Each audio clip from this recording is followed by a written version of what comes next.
Most people struggle to answer the question, what is Bitcoin? Because there are just so many different ways to respond. First, Bitcoin is considered the first and most widely used cryptocurrency.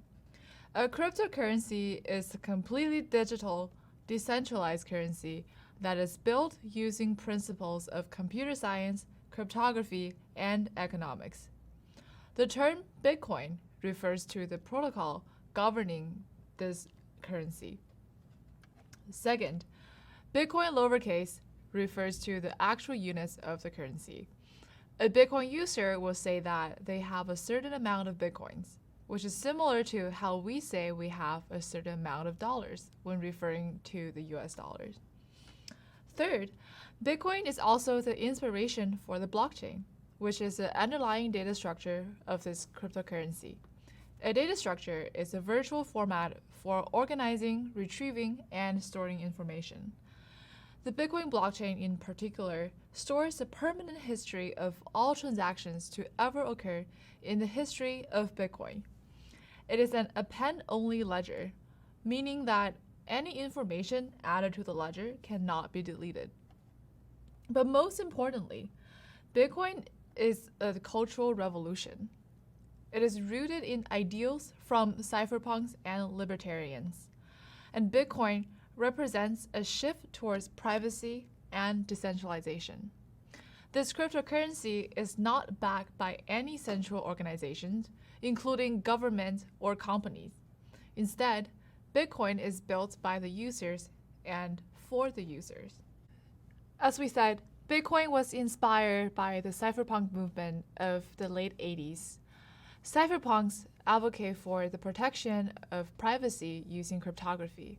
They don't trust governments, corporations, or large organizations to respect privacy.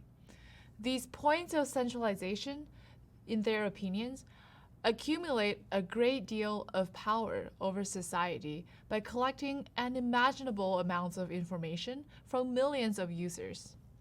And the cypherpunks were some of the first to be concerned about central entities stripping away the freedom of the general public.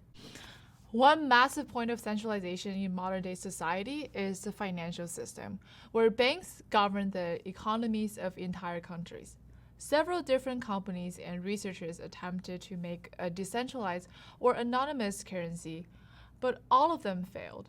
And Bitcoin was the first technology to succeed as a currency. The Bitcoin white paper or research paper was published in October 2008 by Satoshi Nakamoto. The white paper was a 9-page, concise proposal for the structure and function of a peer-to-peer electronic currency. Satoshi Nakamoto is a pseudonym, or a false identity, of an individual or a group of individuals, but no one knows what their real identity is. However, what's important is that this white paper envisioned a currency where users do not rely on financial intermediaries or do not have to trust anyone in order to make a transaction with each other. In Bitcoin, users do not need to use their real-world identities. Instead, they are represented by addresses, strings of random letters and numbers. Bitcoin takes control out of the hands of third parties and give users the freedom to transact while protecting their privacy. So, how does Bitcoin do it? On a high level, the Bitcoin network validates transaction and stores the entire transaction history. And the Bitcoin network is a group of users communicating with each other as part of the Bitcoin protocol. This network serves as a substitute for the central bank and must have certain properties to function correctly.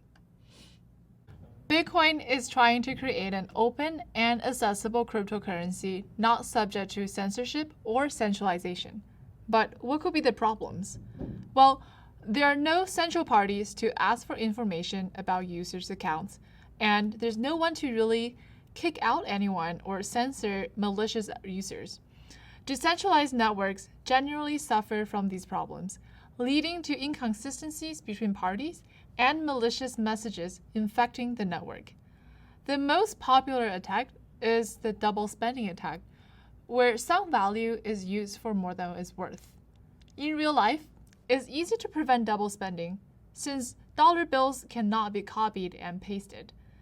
However, in digital currencies, there needs to be assurance that the virtual tokens have not been promised to more than one person.